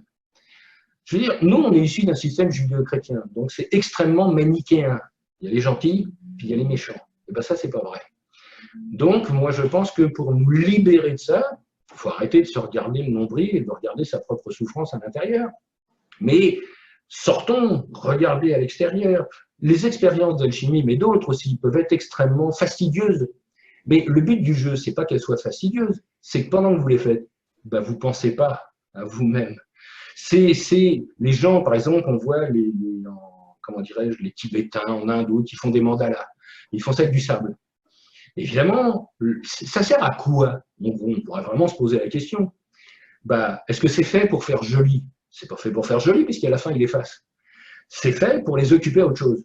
C'est-à-dire que pendant qu'ils font ça, eh bien, ils ne tournent pas en boucle à l'intérieur dans leur propre souffrance, ils sont dans une impermanence. Alors nous, occidentaux, quand on voit ça, et que le mandala, il est merveilleux à la fin, nous, on est dans la prison, eux, ils utilisent ça pour en sortir, donc nous, on imagine que c'est de la décoration, donc on ne veut pas le perdre, hein. Donc ça veut dire que quand ils commencent à l'effacer, on saute en l'air en disant « Ah, quelle horreur, ils ont mis des semaines à faire ça, ils effacent ça, mais pourquoi pas, moi à leur place, j'aurais mis de la colle dessus, j'aurais mis un tableau, puis je l'aurais mis dans mon salon. » Mais là, je viens de transformer une porte en quelque chose qui décore mon mur. Donc, vous voyez que ce point de vue de bon, de pas bon, c'est extrêmement moral. Et ça ne veut pas dire que c'est juste. Moi, je respecte une seule règle. Ce qui rassemble, c'est bien. Ce qui fractionne, c'est pas bien. Voilà. D'abord, moi par rapport à moi, est-ce que mes actes me rassemblent? Moi par rapport aux autres, est-ce que je rassemble ou je fractionne avec les autres? Et enfin, à la fin, moi par rapport au reste de l'univers, est-ce que je rassemble ou est-ce que je fractionne? Et ça me suffit pas mal déjà. Donc, c'est l'union qui Oui, est… on cherche l'unité, on est tous univers. Donc, qu'est-ce que vous pensez du couple alors, justement, par rapport à ça? C'est ce que disait Guitry. Il disait la vie de couple permet de régler des problèmes qu'on n'aurait pas eu tout seul. L'idée, c'est de dire… C'est un laboratoire aussi, ça. C'est un laboratoire, mais c'est toujours plus difficile à deux que tout seul. Parce que pour être, vous, immobile, silencieux et aligné, on ne dépend que de soi-même. Alors que quand on va être en couple, on va dépendre aussi des autres. Je n'ai pas dit qu'il ne fallait pas le faire, j'ai dit que c'était plus difficile. Et que, évidemment, c'est un laboratoire, évidemment, c'est une expérience. Mais évidemment, sur les chemins initiatiques, on ne fait qu'associer temporairement des destins individuels. Et même des gens qui vivent ensemble dans leur propre couple et qui sont heureux peuvent avoir des chemins initiatiques complètement différents et des avancées sur ce chemin complètement différent. Donc, c'est d'un point de vue énergétique une obligation, une nécessité, en tout cas chez le mammifère. Mais il y a des tas d'autres espèces qui vivent parfaitement sans couple et qui se reproduisent autrement. Donc la question ne se pose pas. Mais dans les énergies, ça peut être un excellent laboratoire et une excellente zone de confrontation qui est passée à travers. C'est pas du tout une évidence, hein. C'est pas facile. Et d'ailleurs, il n'y a pas de cas, à ma connaissance, je veux décourager personne, hein, mais il n'y a pas de cas, à ma connaissance, de couples qui ont fait de l'alchimie et qui sont arrivés ensemble au bout. Ouais. À ma connaissance, il n'y en a pas.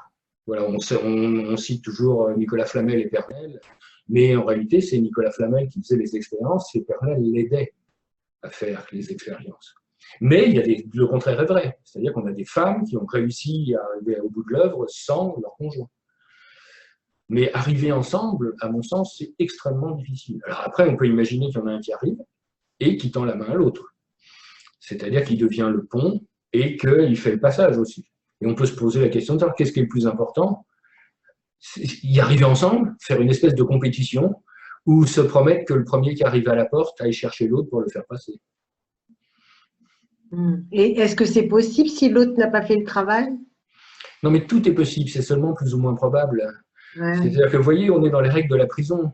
On dit, Ouais. ça c'est le côté judéo-chrétien, c'est de dire, je vais être un peu trivial, mais on dit, mes parents disaient ça pour avoir quelque chose, faut en chier. Et si vous l'avez sans effort, ça vaut rien. Ben, je ne vois pas pourquoi. Si vous faites des efforts pour avoir quelque chose et que vous êtes heureux, merveilleux pour vous. Mais si vous faites aucun effort et que vous l'avez et que vous êtes heureux, merveilleux pour vous. Je ne vois pas en quoi la souffrance préalable est nécessaire. On dit oui, mais ça n'a pas de valeur. Ce qui veut dire que les objets se mesurent à l'aune de la souffrance qui nous ont permis de l'avoir. Donc ça ne m'intéresse pas beaucoup. Et je veux dire qu'on est tous les premiers à attendre le coup de baguette magique. Hein, on va être sauvés par les extraterrestres, on va être sauvés par… Mais ça ne nous demande aucun effort à nous. Hein. On nous dit, on est tous en train de prier en disant si les dieux voulaient bien venir nous aider, si les extraterrestres voulaient bien nous aider, et on se pose la question du travail, pas du tout, on s'en fout complètement à ce moment-là. Et on peut se dire à ce moment-là, quid de la qualité du travail? À tel point, c'est que quand on fait de l'alchimie, ceux qui sont dedans, qui font de l'alchimie à l'intérieur de la prison, ils vont travailler comme des fous, en permanence. Ils vont faire des expériences, ils vont garder leurs expériences. Mais c'est pas pour ça qu'ils sortent. Hein. Et on dit aux innocents les mains pleines, il y en a un jour qui n'est pas fait comme un autre, sans faire aucun effort, la porte s'ouvre pour lui, et il a la possibilité de passer ou pas. C'est notre morale aujourd'hui qui nous dit qu'on est obligé de mériter les choses. Mais pourquoi ça? Je veux dire, je ne vois pas qui a décidé ça un jour. Le premier prisonnier a peut-être décidé ça, parce que lui, il est enfermé, donc il a dit, vous serez enfermé comme moi. Mais ça ne veut pas dire que c'est une loi juste. Moi, je pense que si vous avez la chance, la grâce, le don, pourquoi pas, de recevoir quelque chose, de faire aucun effort pour éclairer votre chemin, éclairer les autres, il est où le problème? Ah oui, non, mais lui, il a fait un effort terrible pour faire un truc, donc ça a plus de valeur? Ben, je crois pas, non. Peut-être pour lui, peut-être pour le seul individu, parce qu'il avait besoin de cet effort. Et qu'en réalité, l'effort qu'il a fait n'était pas nécessaire, c'était la seule manière qu'il avait de se dépouiller. Et que chaque effort, chaque souffrance qu'il a eue, c'était un voile qui faisait partir. Mais s'il y en a un qui traverse la vie dans le plus grand bonheur et qui se dévoile progressivement, il va être de plus en plus heureux, de plus en plus à sa place, sans faire aucun effort.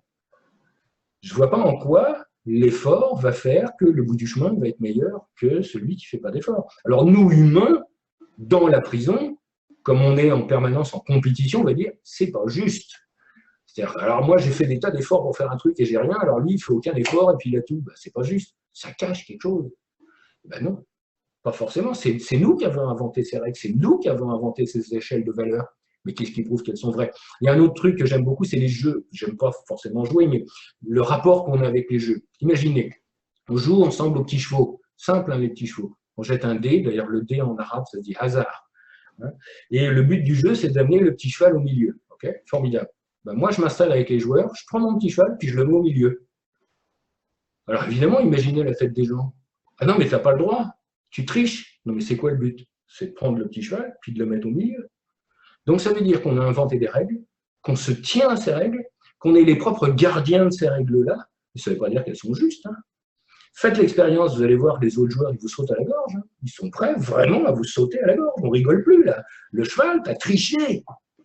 Il dit, mais non, je n'ai pas triché, je suis allé au but autrement. Autrement, c'est quoi votre but? C'est d'aller à l'autre bout ou c'est finalement d'avoir les vicissitudes de la vie et de vous battre avec votre voisin? Donc si c'est ça, à ce moment-là, c'est plus des règles. Mais là, c'est dans la prison. Alors que les jeux, normalement, sont une manière de nous faire sortir, de nous montrer qu'il y a une sortie. Il y a des clés, il y a des choses cachées extraordinaires. Le dé dont je parlais tout à l'heure a 6 faces, mais pourtant contient le 7. Et le 7, c'est ce qui nous fait sortir. Parce que si vous faites la somme des chiffres opposés, ça fait toujours 7. 5 et 2, 4 et 3, 6 et 1. Donc le 6, le 7 est bien caché à l'intérieur du dé. Et parce qu'il y a 7 étapes entre l'intérieur et l'extérieur, symbolique, mais qui fonctionnent. Donc on vous dit, à travers les jeux, arrêtez de vous battre entre vous, travaillez ensemble, et ensemble vous pourrez sortir. Vous voyez que la morale est très subjective, mais ça ne veut pas dire que c'est vrai. Là, je sors dehors, je mets un coup de fusil à quelqu'un, je vais en prison, 100 ans de guerre, j'ai une médaille. Donc j'ai tué quelqu'un pareil. Hein. Qu'est-ce qui est juste? Je ne sais pas. Il y a quelqu'un qui demande, bon, le titre de votre livre, alors je vais lui dire, c'est Un alchimiste raconte. Et une autre personne qui demande, pensez-vous sortir un livre sur la signification des prénoms selon la langue des oiseaux? Alors j'en ai un qui est en chantier depuis des années, parce que je fais beaucoup de choses, mais là je suis en train d'écrire un dictionnaire de la langue des oiseaux. Donc là je suis dessus, il devrait sortir à la fin de l'année, à la fin de cette année. Alors c'est un peu ludique, hein. L'idée c'est de dire comment on utilise la langue des oiseaux, justement dans le couple, justement dans ce qu'on mange, justement dans les vacances, la cuisine, les voitures. Et on s'aperçoit qu'il y a des tas de mots qu'on prononce tous les jours et qui font que quand on les lit dans la langue des oiseaux, c'est des vraies révélations, quoi. C'est à la fois amusant et c'est à la fois, par exemple, quand vous faites un gratin, c'est parce que c'est le gratitin. Donc, ça veut dire que vous mettez du beurre quand il y a de la couleur. Donc, les fruits confits, quand vous faites quelque chose de confit, c'est au passé. C'est les choses qu'on fit dans le passé. Donc, vous voyez, et puis c'est à chaque fois des petites révélations comme ça, avec des anecdotes qui sont à la fois croustillantes et qui font qu'on n'entend plus les mots de la même manière. et qui nous permettent, encore une fois, de dévoiler un nouvel univers et qui nous permet justement de voir au-delà, de voir derrière les apparences. Alors, il y a une autre question. Est-ce que le fait de se relever d'une longue maladie chronique peut être assimilé au fait de retirer des voiles? Oui, sans aucun doute. Déjà, vous l'avez dit, se relever. Donc, à partir de ce moment-là, c'est une révélation aussi. C'est pas seulement se relever. On peut dire que, on dit, c'est Lacan qui l'a dit, c'est pas moi qui l'ai dit, le maladie, ça ne veut pas dire qu'il y a une explication comme ça à toutes les maladies, mais moi j'aime surtout la suite, soit guéri, soit guéri, et que finalement, si on est heureux, et même en étant sorti, même en étant toujours malade, ça va être une question de point de vue. Donc je pense qu'une maladie peut être pour soi un propre chemin initiatique, oui. Maintenant, ça ne veut pas dire que c'est bien d'avoir une maladie, que toutes les maladies veulent dire quelque chose, parce que là, on revient dans les règles de la prison. C'est-à-dire, on est dans les causes et les effets. Après, il y a des vraies causes mécaniques, il y a des vraies causes biologiques, il y a des vraies causes environnementales qui font qu'on va attraper un certain nombre de choses. Mais la manière dont on va le vivre peut être assimilée à un réel chemin initiatique, pas forcément la maladie. Déjà, évidemment, vous le dites vous-même, on en sort de la maladie. Ça veut dire qu'on sort bien de quelque chose. Donc, ça veut dire qu'on se dévoile. Et il y a aussi quelque chose que j'aime bien, c'est quand vous avez une maladie, qu'on ne peut plus rien faire pour vous, on ne dit pas on ne peut plus rien faire pour vous, on dit vous êtes perdu. Mais si vous retrouvez votre chemin, vous n'êtes plus malade. Donc, être perdu, c'est tourner en boucle. Vous tournez en rond, vous êtes enfermé à l'intérieur des enfers. Si vous trouvez la sortie, d'une manière ou d'une autre, ça y est, vous n'êtes plus malade. Il faut s'entendre, est-ce que je vais guérir dans mon corps? Est-ce que je vais perdre ce corps ou pas? C'est presque secondaire, cette réponse. C'est comment je vais vivre l'avant, comment je vais vivre le pendant et comment je vais vivre l'après. Il y a des gens qu'on ne peut pas guérir, qui vont perdre leur corps, qui vont mourir, mais qui vont mourir heureux. C'est-à-dire que pour eux, ce chemin les a bien amenés à la porte, même s'ils ont perdu leur corps. Alors qu'il y en a d'autres qui, au contraire, vont être dans le plus sombre des enfermements, mais ce n'est pas lié à la maladie en elle-même, c'est lié aussi à la manière dont on vit. Nous, encore une fois, on a cette notion, la maladie c'est méchant, c'est pas bien, c'est sûr, si ça finit par vous tuer, c'est pas une bonne idée, mais imaginez quand un virus arrive dans votre corps, mais ça se trouve c'est le virus Moïse qui vient avec son peuple en terre promise, et puis à l'intérieur il coule le lait et le miel. Quand il arrive à l'intérieur, c'est génial, on se nourrit, on prend tout, c'est formidable, c'est merveilleux, et ça se trouve ce virus il est extrêmement sain, et qu'il a amené son peuple sur la terre de l'éternel. Vous voyez, c'est toujours extrêmement relatif. Ça. Et ça se trouve, nous, sur la Terre, on est un virus. Hein. Ça se trouve, la Terre a attrapé l'homme. Et que finalement, on se comporte sur la Terre comme une moisissure sur une orange. Et pourtant, on se trouve très bien, on prend les ressources naturelles, on dit notre mère, la Terre, mais ça se trouve, depuis qu'on est sur elle, elle se gratte tous les jours. Donc c'est extrêmement relatif. C'est pas si manichéen. Nous, notre problème, c'est qu'on est anthropocentrique. C'est-à-dire qu'on imagine que l'univers fonctionne comme nous, qu'il a les mêmes buts, les mêmes desseins et les mêmes envies. Mais pas du tout. Nous, l'homme dans l'univers, on est peanuts de peanuts. C'est-à-dire que ça ne veut pas dire qu'on n'est pas important individuellement, puis qu'on n'est pas important dans l'univers, puisqu'il serait différent si on n'était pas là. Mais il faut arrêter d'imaginer que l'univers entier nous regarde, qui veut nous détruire et qui veut nous aider. Globalement, il s'en tape. Il ne sait même pas qu'on existe. Donc à partir de ce moment-là, nous on imagine que tous les extraterrestres de l'univers n'ont qu'une envie, c'est venir nous envahir ou venir nous apporter des trucs, mais il faudrait qu'ils sachent, un, qu'on existe, et deux, qu'ils ont envie de venir. Je ne sais pas si vous avez regardé où on se situe la Terre, on est sur une galaxie spirale, et on est au bout du bout de la pointe d'une spirale, c'est-à-dire, permettez-moi l'expression, on est dans le trou du cul de l'univers. C'est-à-dire que s'il y a des extraterrestres qui viennent ici, ils viennent en safari. Il n'y a rien ici. Et en plus, on s'est adapté à un gaz mortel. C'est-à-dire que la vie, hein, on en voulait ici. Hein. Je vous rappelle qu'on respire de l'oxygène. Oxygène, ça veut dire ce qui fabrique la mort. Et nous, on est à l'intérieur d'un gaz qui fabrique la mort et on s'est adapté à ça. Et c'est notre merveilleuse planète bleue. Et sur toutes les cartes galactiques, c'est marqué, surtout s'il y a une planète bleue, n'y allez pas. C'est empoisonné. Il y a juste une bande de fous furieux à l'intérieur qui ont réussi à s'adapter à ce milieu-là. On est complètement. Moi, ça m'amuse beaucoup, cette idée de dire que finalement, de temps en temps, quand on croise des extraterrestres, c'est des touristes, quoi. Ils ne viennent pas nous aider ou ils ne viennent pas nous envahir.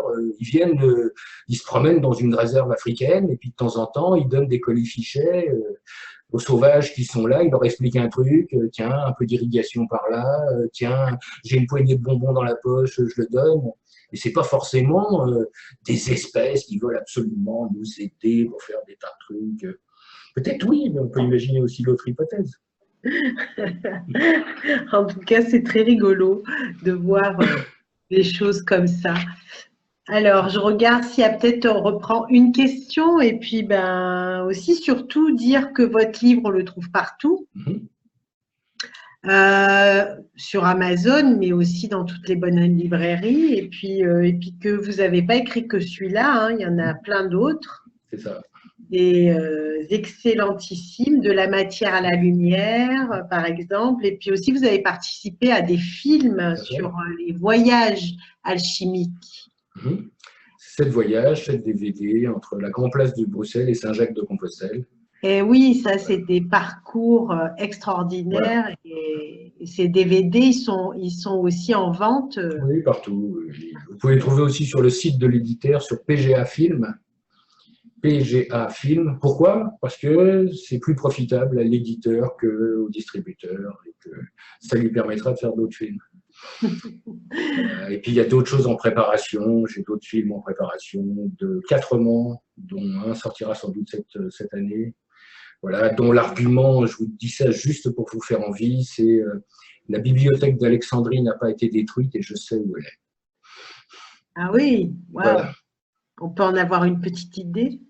Ah non, je ne vais pas vous dire ça tout de suite, mais j'écris 4 époques. La première époque, c'est comment César l'a déplacé et où l'a mis. La deuxième époque, c'est comment les Templiers retombent dessus en 1275. La troisième époque, c'est pourquoi toutes les sociétés secrètes naissent à Lyon. Et la quatrième époque, c'est où c'est aujourd'hui. D'accord. Et donc là, ça va être centré sur ces recherches-là et puis aussi beaucoup les voyages. Hein, alors voilà, oui, je fais plus de cours, j'ai arrêté pour les raisons que je vous ai données tout à l'heure, mais je fais encore des voyages. Bon, plutôt des voyages lointains, j'ai amené des gens à l'île de Pâques, j'ai amené des gens au Pérou, j'ai amené des gens, là je les amène en Irlande, mais c'est toujours, j'ai une idée derrière la tête, c'est la quête des grands anciens, c'est-à-dire ceux qui sont à la source de notre connaissance. Et donc, je continue à faire des voyages dans le monde comme ça. Et je fais aussi quelque chose d'assez extraordinaire. C'est en septembre, la cérémonie je fais les solstices et les équinoxes, comme le font les adeptes. Et donc, là, je le fais, comment dirais-je, du 21 au 25 septembre. Mais c'est pas tellement que je fais ça avec le rituel d'origine, c'est-à-dire le texte en égyptien ancien, que j'ai eu la chance d'avoir grâce à des égyptologues, mais je le fais dans Khéops que je privatise, c'est-à-dire que je le fais dans la pyramide à l'intérieur. Alors évidemment, ça change un peu la donne, parce qu'il se passe quelque chose. Et je privatise aussi la pyramide rouge, d'Achour, et je montre à l'intérieur le temple invisible. Et puis enfin, je privatise le sphinx, c'est-à-dire qu'on va entre les pattes du sphinx, et on finit notre voyage au musée du Caire où on a une visite privée. C'est-à-dire qu'il n'y a que nous à l'intérieur du musée du Caire. Waouh! Et c'est quand ça? Du 21 au 25, mais c'est plein, sans doute. Déjà, parce que je ne fais pas d'abattage, donc je prends peu de monde. Je ne prends pas 50 000 personnes, quoi. Mais je referai ce genre de voyage. Ah oui, ça, on aimerait bien avoir les infos. Je connais bien l'Égypte. J'ai eu la chance d'aller dans Khéops. Et c'était vraiment une très grande initiation pour moi. Absolument. Et j'imagine avec vous, ça doit être encore quelque chose. Donc, oui, faites-nous passer les infos et puis on les diffusera sur les réseaux pour ceux qui nous ont écoutés ce soir, qui ont envie de vous suivre dans ces pèlerinages magnifiques, voyages en Égypte ou ailleurs. Voilà, ou ailleurs. Oui, j'ai des tas de voyages prévus dans le monde. Alors, on me demande comment être tenu au courant. Donc, voilà, je viens de le dire. On restera en contact si vous avez des infos. Il m'arrive d'offrir des voyages. Ça fait aussi partie où j'offre comme ça me prend. Je tire au hasard des gens, plutôt sur mes pages, mon compte Facebook ou des gens. Alors, vous avez une page Facebook? Oui, non. Et je tire au hasard des gens et je leur offre une journée. On fait une visite de Paris, une visite de Versailles, une visite alchimique du Père Lachaise, enfin des choses. Ouais, c'est génial. Ouais, c'est juste le plaisir de partager. Et c'est gratuit. C'est un beau cadeau. Merci beaucoup en tout cas pour ce moment. Merci infiniment, Patrick. C'était un Très plaisir. belle soirée. Merci à tous. Merci à vous Passez un tous. très très bon week-end, puisque le week-end approche. Et voilà, je vous embrasse tous. Merci infiniment, Patrick, et à très très bientôt. Avec plaisir, merci à tous. Moi aussi, je vous embrasse.